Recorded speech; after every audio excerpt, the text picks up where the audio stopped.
Eu sempre quis cantar para as pessoas, só na minha cabeça não era uma coisa que me fosse dar dinheiro. Por isso tive de um bocado de ultrapassar esse estigma e pensar que se eu não tentar também não, claro que não vai dar. E acho que muitas vezes o medo de falhar é o que faz com que não tentemos. Pelo menos para mim era. Eu tinha tanto medo de tentar e não conseguir e perceber que afinal sou uma fraude e não tenho valor, que não fazia. Isso só muito tarde é que deu a volta e a vontade de fazer foi maior.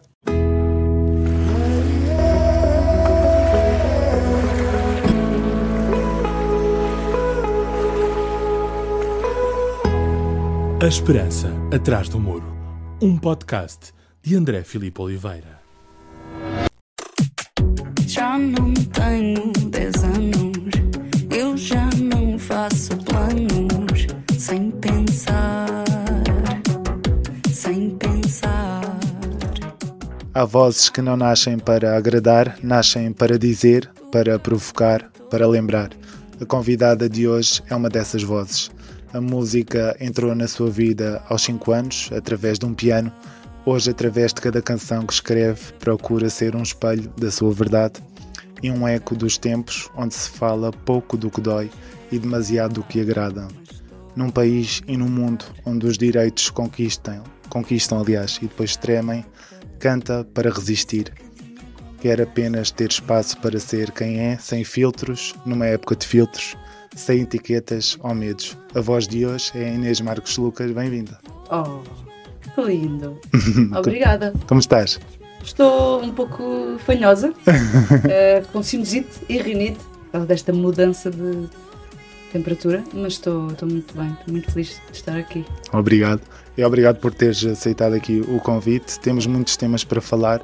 Desta pequena intro que eu fiz acerca do teu caminho, o que é que te ecoou mais? A parte de querer ser quem sou sem poder ser quem sou, né? Acho que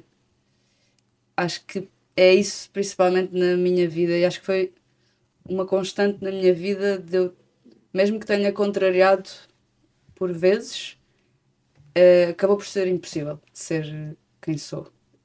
Isto hoje tem que peso a esta distância? Eu acho que tem um peso de orgulho por olhar para trás e perceber que sempre fui um bocadinho diferente, mesmo sem perceber bem na altura. E nem estou só a falar da minha orientação sexual, nem da forma como eu me apresento, mas acho que no geral, na altura não percebia muito bem, mas os meus professores diziam que eu era diferente. E eu acho que agora, olhando para trás, fico muito orgulhosa de não ter tentado ser normal, por assim dizer. Entrar nos padrões que os outros queriam. E essa diferença de que falas serviu de resistência para muitos te tratarem de alguma maneira específica, ou sentiste essa diferença, lá está, pela tua própria manifestação de seres quem eras? Eu não, agora fala-se muito do bullying e na altura não era bem essa palavra, mas eu não me lembro de sentir que era julgada. Se calhar eu também estava demasiado no meu mundo para também perceber isso ou querer saber disso, mas não me lembro de ser posta de parte, mas sei que era diferente e em fotografias nota-se perfeitamente que eu sou diferente, até pela roupa estranha que eu usava. Mas acho que sempre tive amigos que eram meus amigos e não havia problema em ser diferente. E acho que também, como sempre fiz muitas atividades de equipa e de grupos de pessoas, isso também acabou por ajudar a estar sempre incluída na mesma. Foste sempre te integrando em várias coisas. Nunca sentiste de parte, embora te sentisses diferente. Sim. Fazia desporto, por isso no desporto tens mais pessoas da tua idade, rapazes, raparigas, mas estamos todos a fazer o mesmo. Também tinha aulas de música e também tens mais pessoas, também andei nos escuteiros. E por isso acho que sempre estive rodeada de muitas pessoas e em sítios e contextos em que era difícil porem-me de parte. Quer dizer, se quisessem pôr, punham, mas acho que Não aconteceu contigo. correu tudo bem. Acho que é isso. Uma coisa que noto, falas muito nesses coletivos. Que importância tiveram esses coletivos na tua estruturação hoje? Sentes que lá está, ter equipas, ter pessoas em quem confiar é importante? Eu acho que, por um lado, foi sempre uma mais-valia perceber como é que as coisas funcionam em equipa e como é que também haver hierarquias e lidar com pessoas diferentes e de diferentes idades. Isso foi bom, mas agora, em retrospectiva, eu acho que eu só percebi mais tarde que a minha forma de fazer amizades era assim, era com um propósito. E eu estava num contexto e estas pessoas estão aqui e agora estas pessoas são os meus amigos. E eu acho que só depois de sair da faculdade e começar a trabalhar é que percebi, eu sempre tive amigos por causa dos contextos. Nunca foi bem, eu gosto desta pessoa individualmente, quero ser tua amiga. Foi meio que não é uma obrigação, mas... O contexto obrigava, não é? Relações. Ok, agora os meus amigos são ao sábado, são os dos escuteiros. Os meus amigos de terças e quintas são os do ténis. Agora na escola é só durante o dia. Porque depois eu saía da escola e ia para as atividades, então não havia aquela coisa de vamos lá à casa ou vamos lanchar. E acho que só mais tarde na minha vida é que eu percebi que perdi um bocadinho dessa parte de aprofundar Laços. Amizades por causa dos contextos em que eu estava. E isso em casa era falavas disso de que forma? Eu nunca fui muito de falar em casa sobre o meu dia ou o que eu sentia. Por algum motivo? Porque acho que quando eu percebi que gostava de raparigas e isso passou a ser um bocado um segredo na minha vida. Eu não contei logo aos meus pais e depois quando contei aos 16 anos foi meio... É uma fase e depois só aos 26 é que eu voltei a falar do assunto. Por isso foi uma parte que era um segredo na minha vida e parecia que tudo que eu pudesse contar podia levar aí. E eu não queria falar sobre isso, então acho que parei de falar sobre o meu dia-a-dia em casa. E o que é que era um refúgio para falar? Onde é que falavas sobre isso? Ou não falavas? Não falava. Acho que a música sempre veio um bocado por aí. Não eu fazer música, mas ouvir música e identificar-me com letras e com o que estava a ouvir. Veio um bocado do ajudar nessa parte de poder sentir que não estava sozinha. Mas acho que hoje em dia é mais comum conhecer as pessoas queer e na tua escola tens amigos e conheces muita gente. Quando eu descobri que gostava de raparigas foi com 13 anos. Não havia muitas pessoas que fossem assumidamente gays, pronto, queer. Por isso,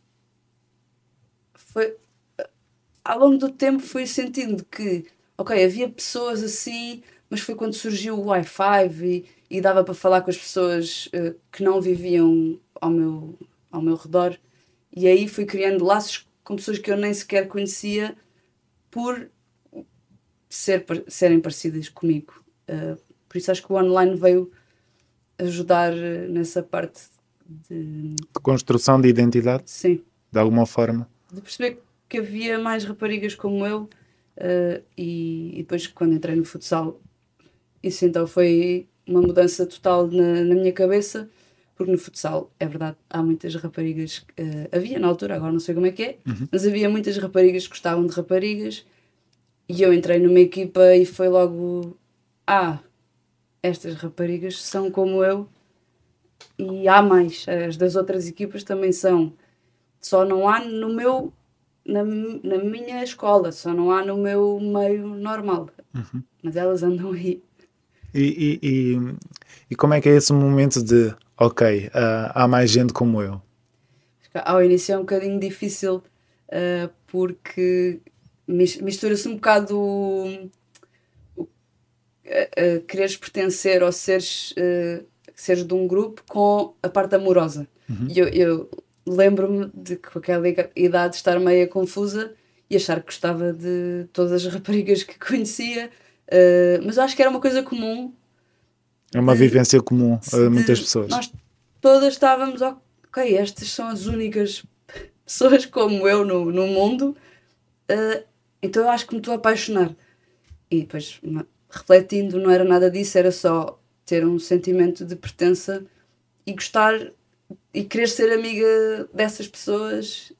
E pronto, foi incrível quando entrei. Também foi um bocado, a minha vida deu um bocado uma volta. Eu estava no 9º ano e eu achava que queria ir para um curso profissional de desporto, e a minha mãe passou-se com essa ideia, e eu entendo, e ainda bem que não fui, mas foi tudo porque entrei no futsal e conheci uma rapariga que estava nesse curso e depois percebi, ok, é isto que eu quero fazer, posso ir para a escola com ela.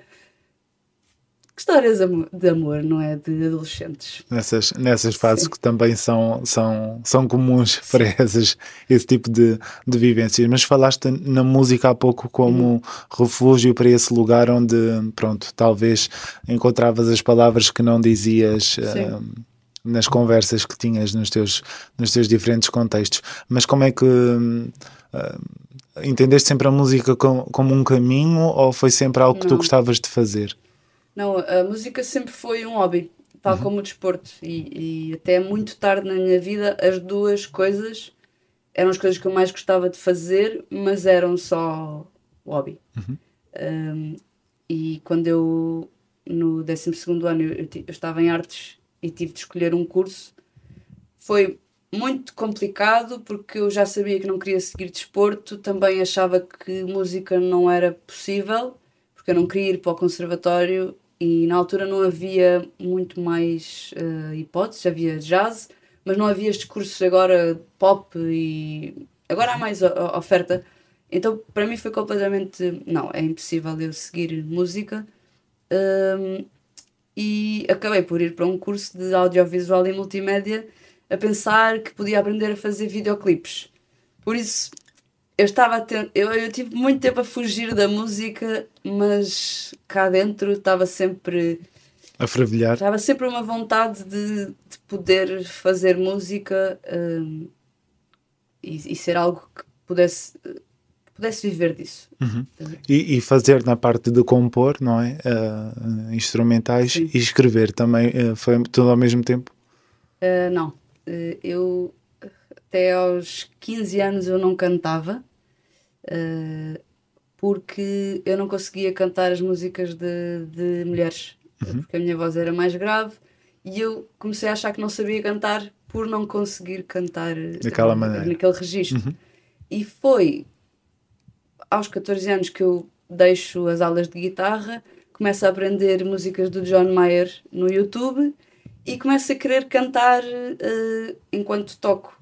E o John Mayer é um homem que não tem um registro super grave, e eu nessa altura comecei a pensar, ok, eu até gosto de cantar, mas é neste registro que não é agudo lá não em cima. Não é Whitney Houston. Sim, exato, isso.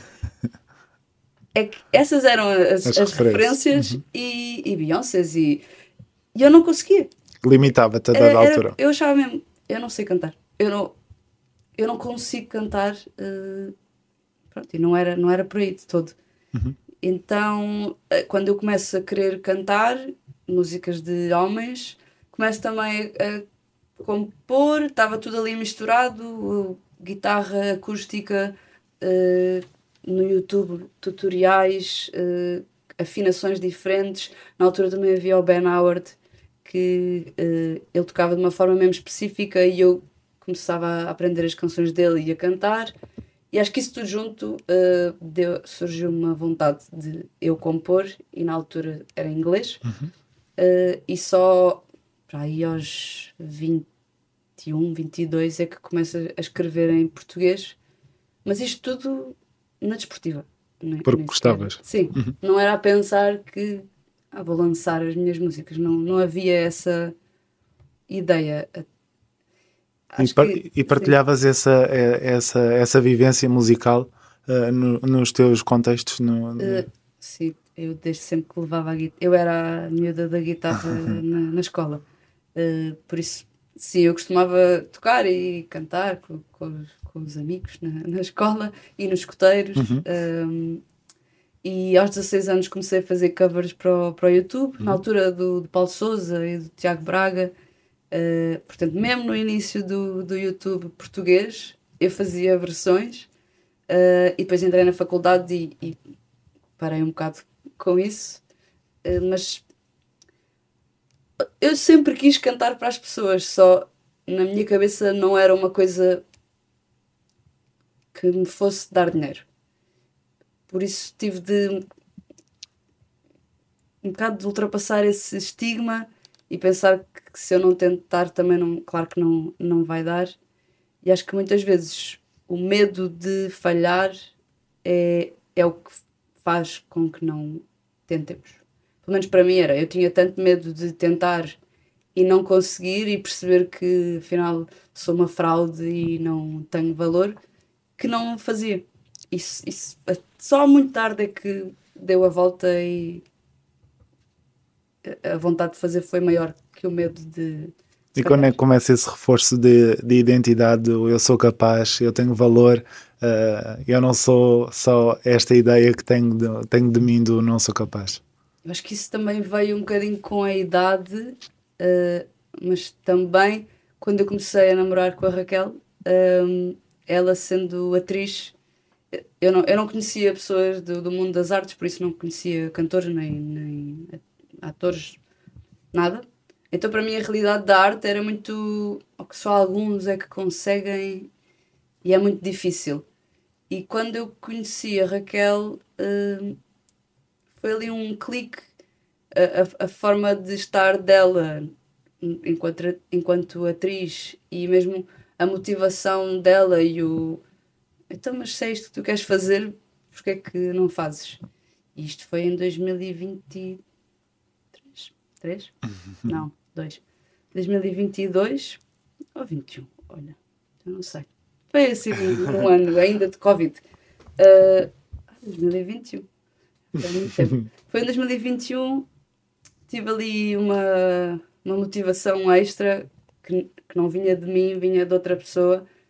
E foi no ano em que eu fui ao The Voice e depois as coisas correram bem. E aí eu já fui ao The Voice a pensar que queria lançar música e...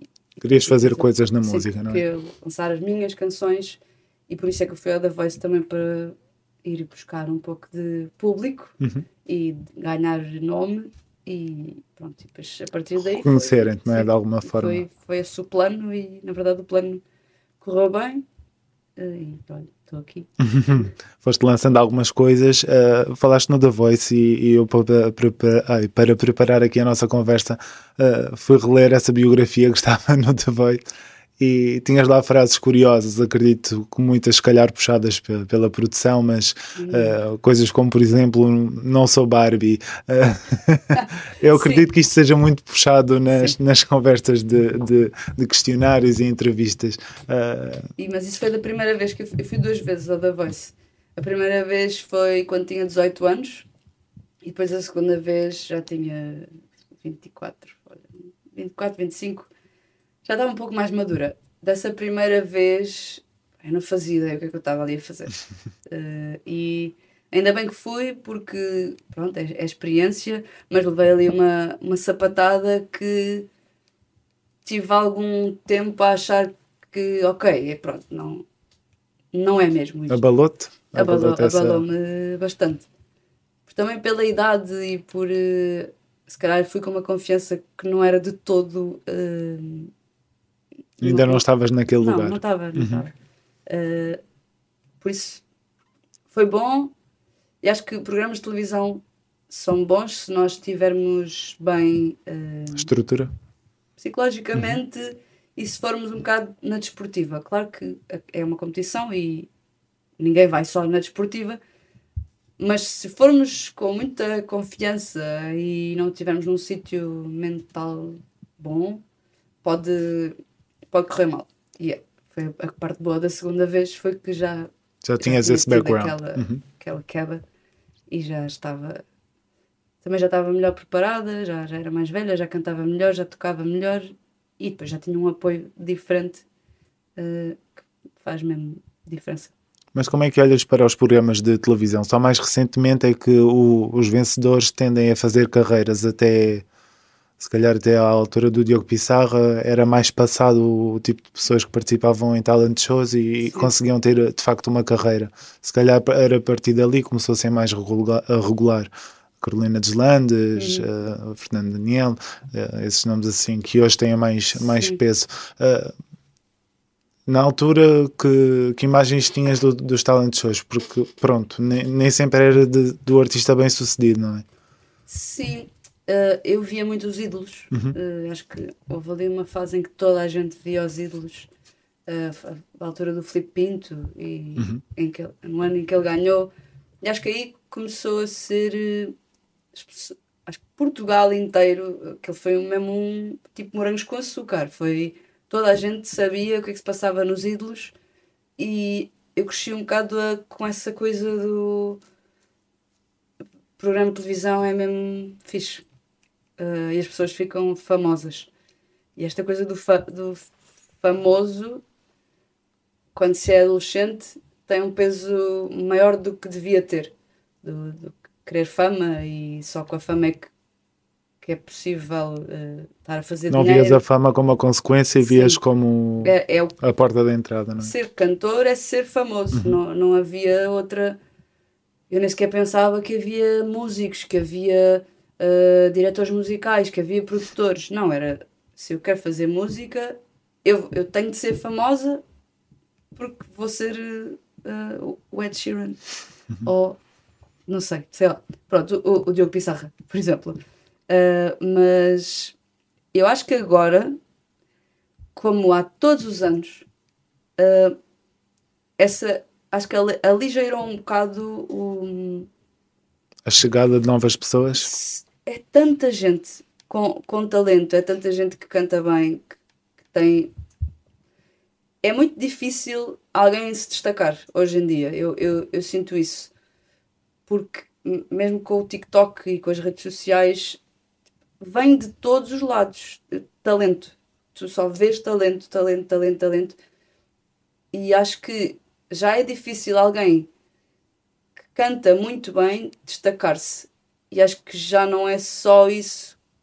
Na altura Na verdade, também nunca foi sobre isso, não é? A voz nem sempre suportou uma carreira. Não é? Sim, mas não sei, há tanta informação hoje que é difícil alguém se destacar.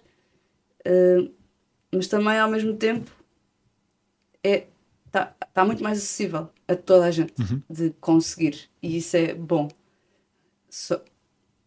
Olha, é uma coisa boa e uma coisa má. Eu acho que é a mesma coisa que o TikTok. É uma ferramenta ótima de promoção, tal como um programa de talentos, mas ao mesmo tempo toda a gente tem essa ferramenta e toda a gente consegue fazer, e por isso é difícil destacar-te. Mas pronto, olha. Mas hoje o destacar-te tem a ver com traços da tua personalidade. Pergunto isto porque muito da tua música conta muito de ti. Sim. Nem sempre é assim, mas no teu caso é assim. Sim, achas que é por aí, no teu caso, a questão da identidade estar muito marcada? Eu não consigo ver-me de fora, mas sim, as minhas letras são todas autobiográficas, são todas sobre mim, sobre a minha casa, sobre o meu sofá. Eu acho que as minhas letras são bastante simples, não é a letra que é simples, mas são temas simples do dia a dia, comuns, e eu espero que as pessoas tenham essa imagem que consigam destacar-me dessa forma, por eu ser eu. e não por eu fazer tudo o que eu faço, eu acho que sou eu e oponho de mim 100%. E isso esgota essa tentativa de tirar mais um bocadinho para provar eu sou assim, sou diferente dos demais. Ou também estás nesse caminho de perceber também? Eu acho que como é tão difícil perceber qual é o caminho, ou por onde é que devo ir, como é que as pessoas me veem, como é que eu faço para encontrar o meu público. Eu acho que eu estou só a experimentar, mas mantendo-me fiel a mim mesma. Por isso, fazendo visualmente, faço o que eu quero fazer, tenho a minha visão. Acho que sonoramente também tenho uma sonoridade específica. É o Choro que produz as minhas canções desde sempre. Fazemos nós os dois, por isso a sonoridade é sempre nossa. E acho que a única coisa que eu não quero é um dia sentir que as coisas que eu fiz ou que eu comecei a fazer foi só para agradar as pessoas. Eu quero sentir que eu fiz porque eu queria fazer dessa forma e porque eu gosto de fazer assim e porque aquilo sou eu. E se tudo correr bem, as pessoas vão gostar. É ali um limbo difícil, porque claro que se as pessoas não ouvirem eu não vou conseguir furar, mas ao mesmo tempo eu não quero furar sem ser eu. Como é que se conversa uma label ou uma editora de que esse é o caminho? Olha, por acaso podemos falar de labels e editoras, também explicar um bocadinho como é que isso funciona.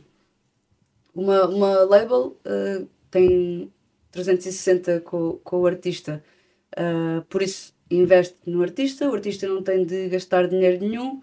O problema é que depois o artista fica preso à label porque vai ter de lhe pagar de volta tudo o que houve de investimento. E normalmente as músicas pertencem à label, porque as músicas pertencem sempre a quem pagou por elas. E uma pessoa, um artista que está a começar, que não tem dinheiro e que só vai conseguir lançar uma música porque a label bancou, esse é o seu único caminho. É submeter-se ao que tem de acontecer. Eu tive a sorte de não precisar de fazer isso, e por isso as músicas são minhas, os masters são meus e não devo nada a ninguém. E acho que por enquanto é este o meu caminho, não é pela label.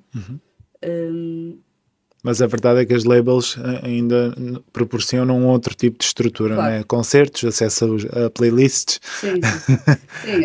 A tal bolha que falavas, não é? É isso, acho que é difícil dizer que não a uma label ou tentar fugir desse caminho mas sinceramente eu acho mesmo artistas independentes artistas que estão a começar, se puderem,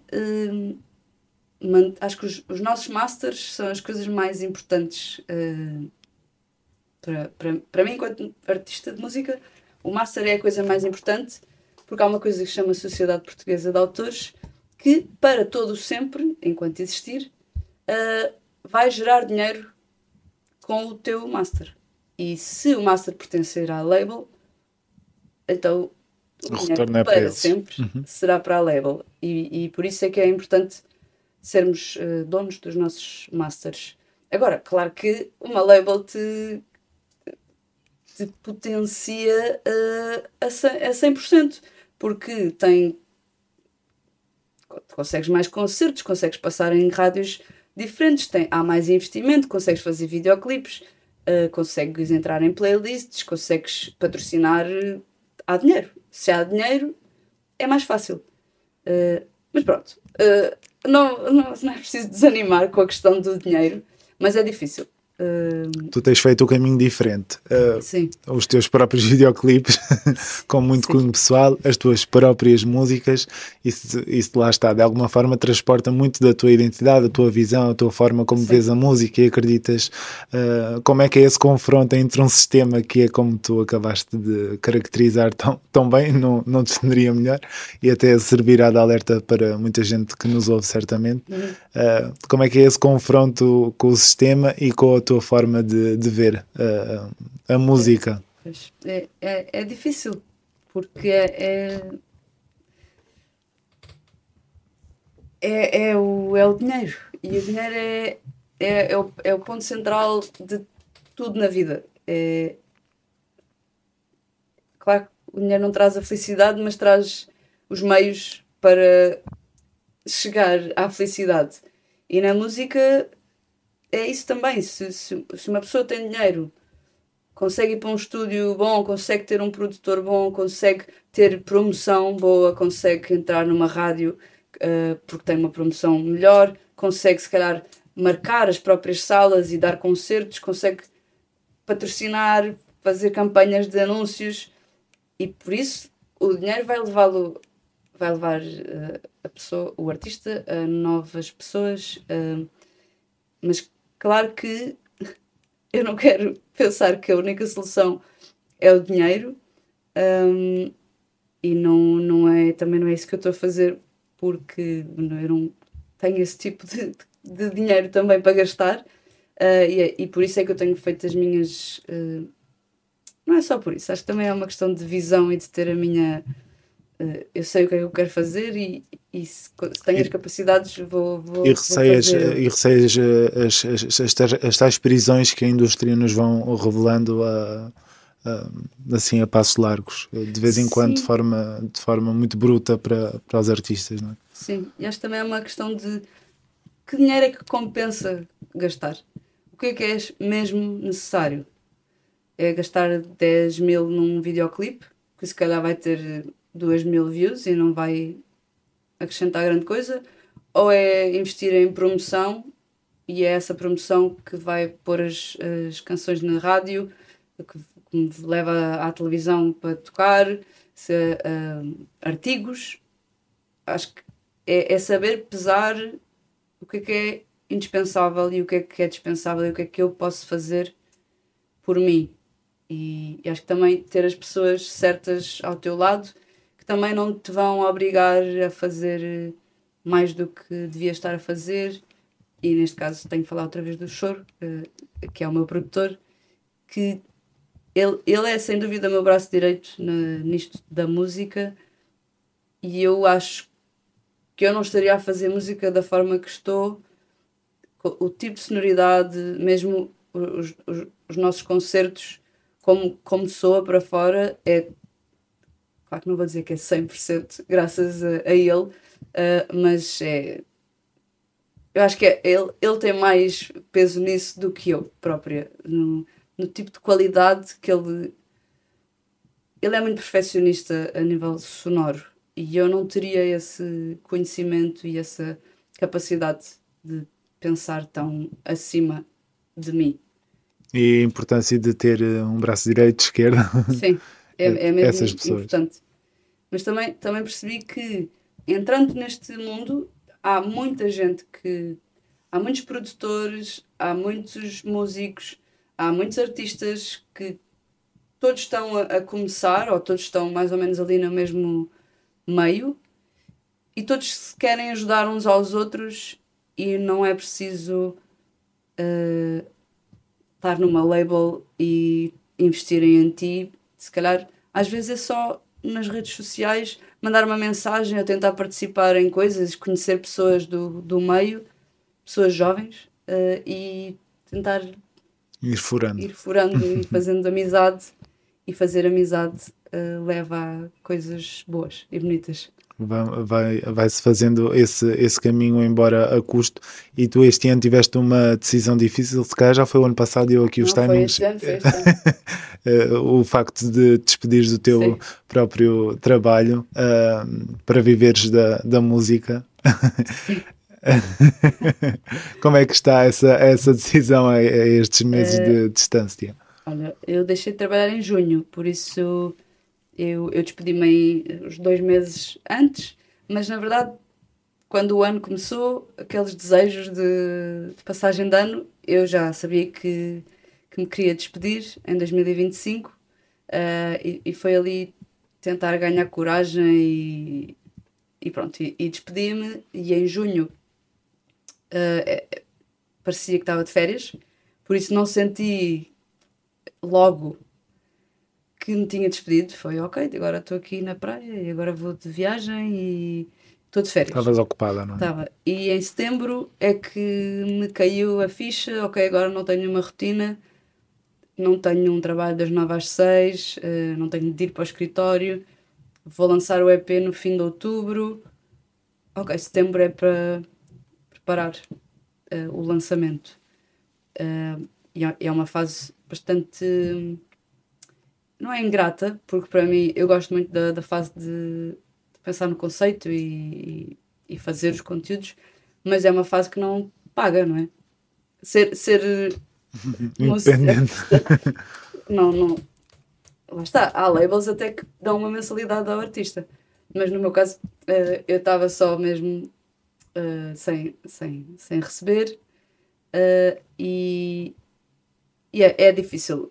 Eu tenho de admitir que é difícil o início de carreira, porque é muita coisa para investir, e se tens banda, se tens pessoas a trabalhar contigo, tens de lhes pagar.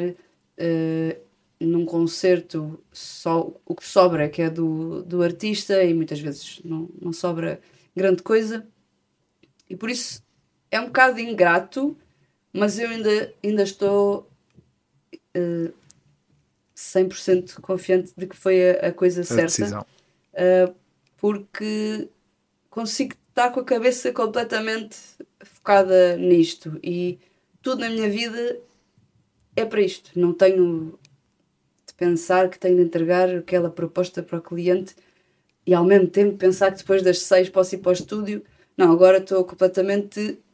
É isto que eu quero, é isto que eu faço, e as coisas vão acontecendo, os concertos vão aparecendo, e também, pronto, o TikTok também ajuda a parte das marcas, e isso também é uma porta, não é? É uma ajuda, sim.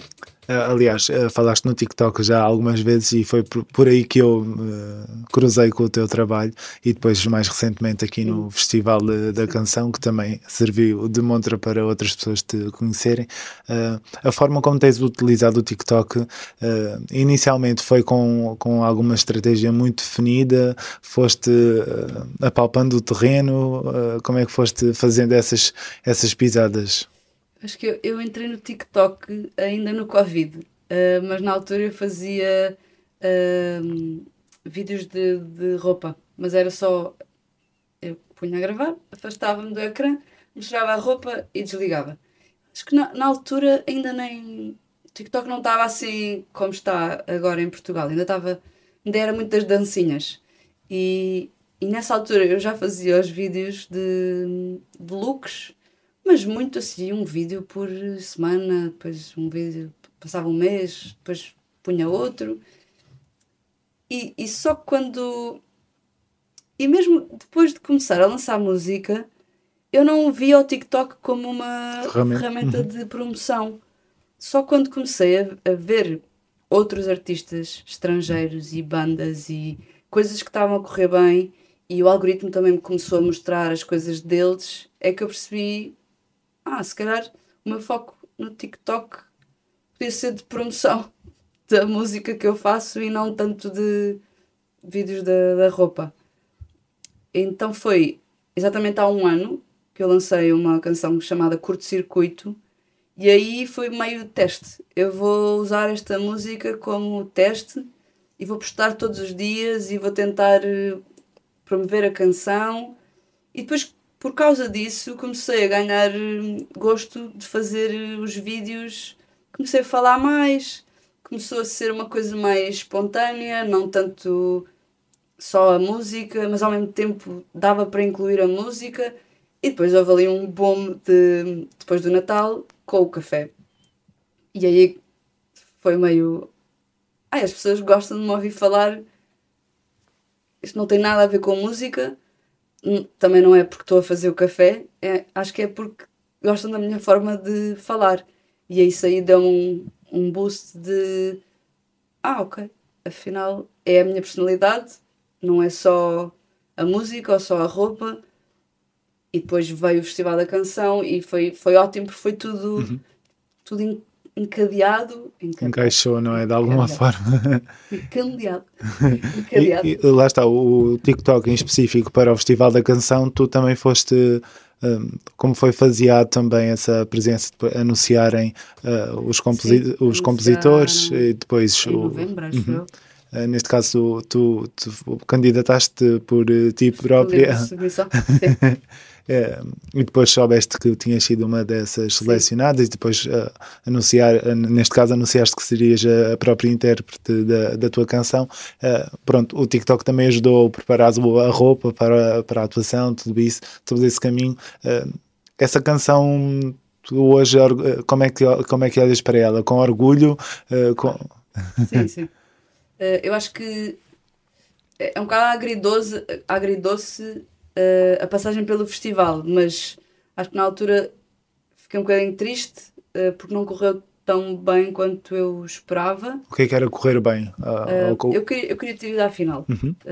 Claro que não achava, nunca queria ganhar, nem sequer era um pensamento, mas eu queria ir à final porque sabia que também era na final que ia ter mais exposição e sempre vi o festival, claro, como uma coisa super importante enquanto portuguesa, pronto, mas um bocado como ferramenta de promoção, sem desrespeitar o festival e os fãs do festival, mas é uma montra e é... Sim, e deve servir para isso mesmo. Vão conhecer, se gostarem voltam a ouvir e é esse o objetivo de um artista, é que mais pessoas o conheçam. E investiste, não é? Sim. A própria atuação, como a imaginaste, a forma como utilizavas a própria roupa e o próprio palco, tudo isso foi pensado com muito cuidado. Não foste só cantar ao palco do festival. Não, aquilo deu mesmo muito trabalho, mas acho que também não podia ter sido de outra forma, e acho que era aquela ideia que eu queria apresentar e era aquela música que eu queria levar, o por Quantos isso é que eu Queres, senti não é? aquela em específico, a Quantos Queres. E era aquela mensagem que eu queria passar. Por isso não podia ter sido de outra forma. Acho que demos todos 100% e foi um pouco megalómano, olhando para trás, pensando na ideia e no conceito e no que é que eu estava ali a fazer em palco e o que é que acontecia. Se calhar foi um bocadinho, não é exagerado, mas teatral. Eu não sou atriz e... Aventuraste. Um bocadinho teatral, eu tirava-me de costas, ia-me despindo a meio da atuação e se calhar não estava preparada para estar a cantar com nervos e estar tanta coisa a acontecer à minha volta.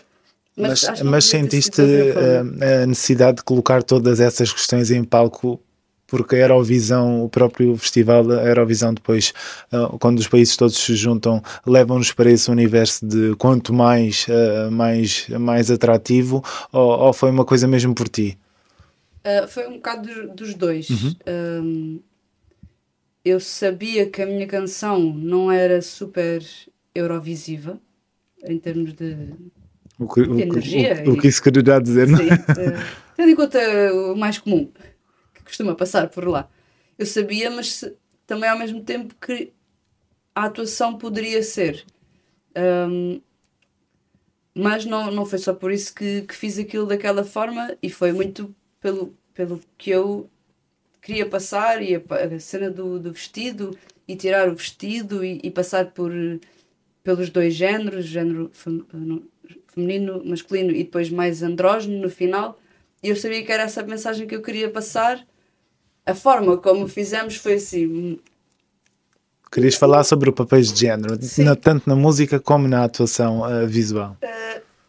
Sim, não necessariamente sobre papéis, mas sobre A imposição desses papéis. sim, e como é, na minha vida como é que isso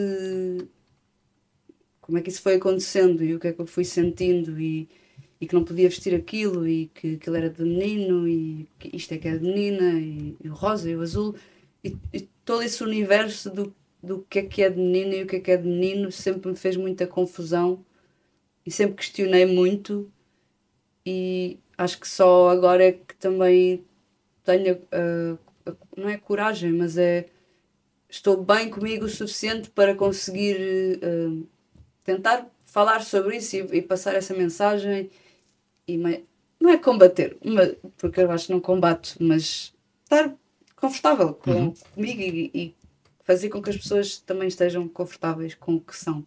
Sentes que fechaste esse ciclo de questionamento nessa altura desse desafiar de papéis que para muitos pode ser entendido como esse desafio do género, ela não encaixa naquele papel que seria o esperado para ela? Sentes que encerraste aí ou essas inquietações vão continuando?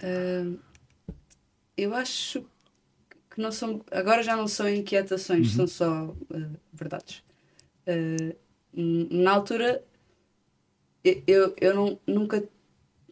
Eu escrevo canções sem género, portanto nunca tenho bem ela ou ele, dá para qualquer pessoa, em termos de amorosos, dá para qualquer pessoa cantar e ouvir.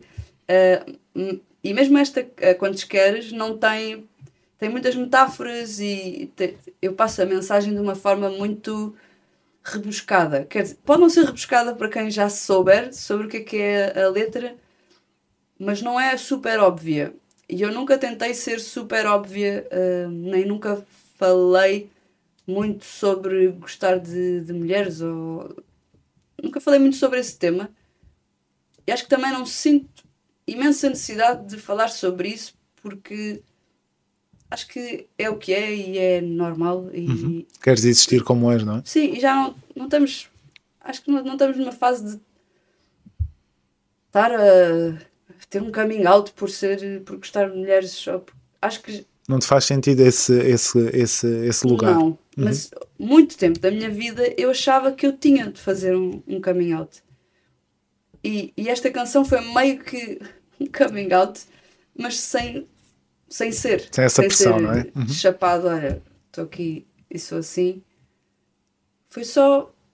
É assim que eu me quero apresentar e tinha de ser assim que eu ia ao Festival da Canção.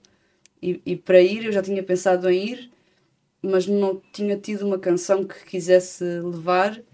E esta calhou mesmo numa altura, eu estava a produzi-la, já estávamos quase a acabar, e depois abriram as inscrições e foi meio, ok, é esta que eu quero levar e é esta a mensagem e eu vou confortável e sem problemas em levar esta mensagem.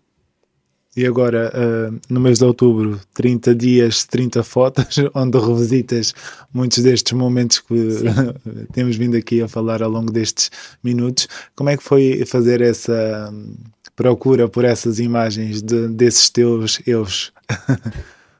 Foi muito interessante, porque... Sozinha? Não, houve a ajuda dos meus pais, porque os álbuns estavam em casa dos meus pais, e também vi muitos vídeos que os meus pais faziam de VHS.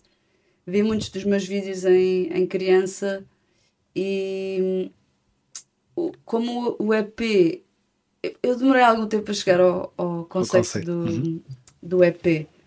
30, não é? 30, chama-se 30. Está disponível nas plataformas, Está do resto? disponível, sim. Mas há lá uma... Podemos falar disto porque já saiu, não é? Há lá uma canção que se chama Eu Vou Aprender, que é um dueto comigo com 3 anos. Que eu encontrei nestas VHS e eu estou a cantar nesse vídeo e quando eu encontrei isso pensei, era mesmo giro eu conseguir sacar este áudio e fazer uma música e fazer um dueto comigo com 3 anos. E essa é a última do EP E foi essa canção que se chama Eu Vou Aprender, que é uma canção infantil que eu estou a cantar, mas depois é uma versão minha. A canção chama-se Eu Vou Aprender e isso é que deu o conceito ao álbum, ao EP. Apesar de ter sido a última a ser feita, eu dei-lhe o nome de Eu Vou Aprender e por isso o conceito do álbum foi o que é que eu aprendi nestes 30 anos e cada canção é uma aprendizagem diferente. E depois tudo fez sentido porque eu consegui atribuir uma aprendizagem diferente a cada canção, apesar delas já estarem feitas. E depois encaixou tudo. E acho que tu me fizeste uma pergunta que não tinha nada a ver com isto. Não, estava-te a perguntar o facto das fotos te obrigarem a revisitar esses teus eus. Certo, eu fui ao vídeo. Pronto, Também depois, é um eu, não é? Sim, e depois encontrei. Depois de encontrar o conceito foi, ok, de que forma é que eu consigo contar a minha vida e mostrar a minha vida, que é uma coisa bastante pessoal, não é? É a minha vida e são as minhas fotos e as minhas fotos em bebê, em adolescente e com borbulhas e com roupa horrível, mas completamente sem medo e acho que foi eu, ao descobri-las, quis que as pessoas também as conhecessem e se calhar vão ouvir o EP de outra forma por terem conhecido o esse caminho. Uhum. E o que é que aprendeste? Falaste em aprendizagens, tens assim algumas aprendizagens que tenham mais impacto que outras? Olha, da Quantos Queres é que aprendi que não vale a pena tentar ser outra coisa que não eu própria. E é isso que me torna especial. Isso já é muito, não é? Sim, isso é o principal da vida, se toda a gente pudesse ser, não é? Ser quem é, acho que era incrível. Depois, não posso afinal, é que não faz mal não quereres fazer planos e os nossos amigos vão entender e os nossos amigos já nos conhecem, por isso já sabem o lugar de onde vem, não é? Os amigos já me conhecem e já sabem que eu, a maior parte das vezes, prefiro ficar em casa e que sou um pouco individualista. Não é individualista, recolho-me. Depois, eu tenho um mecanismo de defesa que é ficar calada, eu não consigo discutir. E uma das aprendizagens que eu tive foi que é bom discutir e é bom dizer o que sentimos e que é preciso falar sobre o que sentimos. Porque o discutir para ti era entendido como o quê? Como algo mau. Eu vejo... Nota-se que eu faço terapia, ou não? Estou a falar de... Não devíamos fazer todos. Sim. É caro e eu percebo que nem toda a gente possa fazer, mas aconselho imenso fazerem terapia. Acho que fui percebendo que para mim ter uma conversa é um momento super sério. Eu não consigo simplesmente chegar a casa e falar sobre um tema, porque para mim eu preciso de preparar bem, olha, preciso falar contigo sobre isto. E é uma coisa super difícil para mim. Porque já começa bem antes da conversa, não é? Sim, e eu bloqueio. Eu não consigo falar. Fico completamente... Não sei, é um mecanismo de defesa como se desatar a bater nas paredes ou desatar a gritar. O meu é... Eu fico para dentro e não consigo comunicar. Mas esse cá dentro muito barulho, embora esta... Não é muito barulho, eu fui para outro sítio. Meio... Estou a ver aquela janela. Já não estou a ouvir. Está uma mosca. Depois o que é que achas? Eu digo, não sei. Porque eu não sei mesmo. Porque eu não consegui ainda reunir os meus pensamentos. E agora já percebi que eu preciso de mais tempo para pensar sobre aquilo e depois, sim, olha, agora já consigo falar. Estás a ressignificar esses lugares de fala. Sim. E acho que isso deve ter muito a ver com como eu escondi tanto de mim, como eu tentei não mostrar. Agora é difícil, Fazer o oposto, sim, ter uma conversa normal em que mostro. em que estás à vontade, não é? Sim, E, a falar de sentimentos. Sim. que é o desafio para É o desafio. para todos Mas nós, não a é? aprendizagem é que eu preciso de ultrapassar isso e preciso de comunicar. E comunicar é uma coisa boa. E tens feito muito isso e vais fazê-lo também em janeiro, na Sim. Casa Capitão, o teu próximo concerto em Lisboa. Como é que estás a preparar-te para esse encontro com quem te gosta de ouvir? Vai ser 23 de janeiro. E vai ser um concerto diferente porque o meu guitarrista emigrou, o Ned Flanger. Ele emigrou e nós agora vamos repensar o concerto só para 3. E as canções também estão a ficar um pouco mais eletrónicas, por isso vamos passar a ser só 3. O Choro, o Chico, que é o baterista, e eu. Vamos fazer arranjos com menos guitarras e mais... Mas manter o dançável e o light, o indie pop, mas eletrónico. E esse vai ser o primeiro concerto que vamos fazer só os 3. Por isso vai ser diferente. É o arranque de uma digressão. É o primeiro de todos, do ano. E vai ser sobre o EP. Eu ainda não pensei muito sobre o conceito do concerto, mas sei que quero manter o conceito dos 30 e das aprendizagens e por isso manter esse universo da minha vida. Isso é um bocado egocêntrico, não é? Estar a mostrar a minha vida. Pode ajudar muita gente. Sim, sim, espero que sim. Quer dizer, pois nunca tinha pensado nisso. Podes fazer esse caminho sem querer. Pelo menos é isso que, quando Sim. ouvimos os fãs a falar de alguns artistas que os inspiram, é ir a esses lugares. Certamente tu também irás com as tuas referências, não é? Sim. Eu não costumo pensar muito nisso, no que é que eu estou a fazer pelos outros, porque eu penso mais o que é que os outros... Eu quero fazer música e os outros estão a ouvir as minhas músicas e estão a fazer por mim isso. Mas às vezes recebo mensagens em que eu percebo se calhar a importância de eu ser o que sou, sem medo, sem problemas. Isso deixa-me... Ok, então, afinal... Está a valer a pena. Faz sentido, tem que continuar, as pessoas gostam e não é só da música e pronto, tudo. Às vezes há momentos de ok, isto vai correr bem. E estão a chegar esses momentos.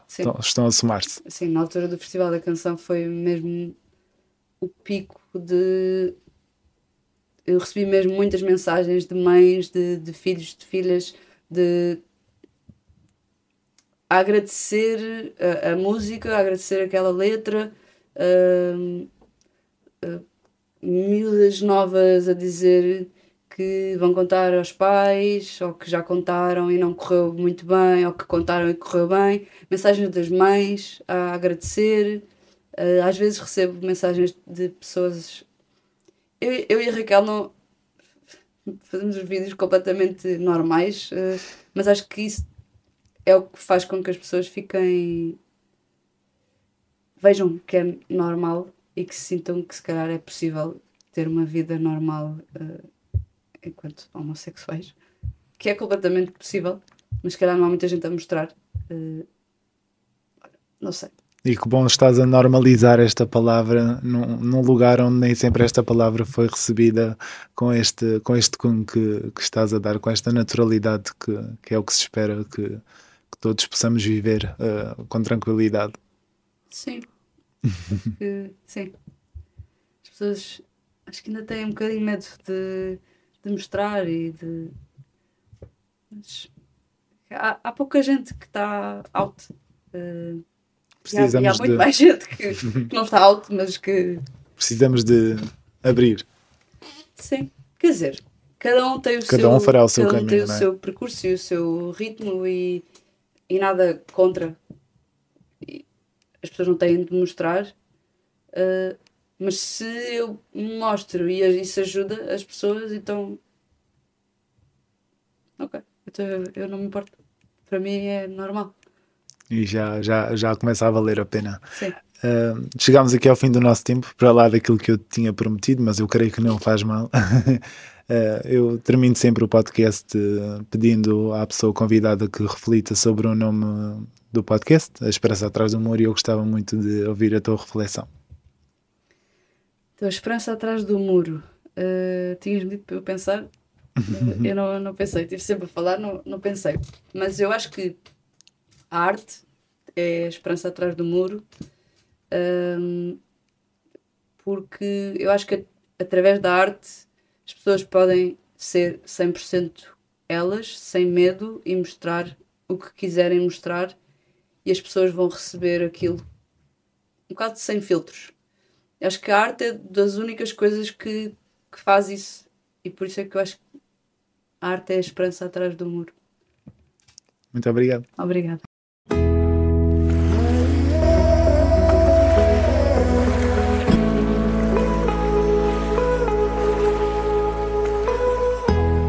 A Esperança Atrás do Muro, um podcast de André Filipe Oliveira.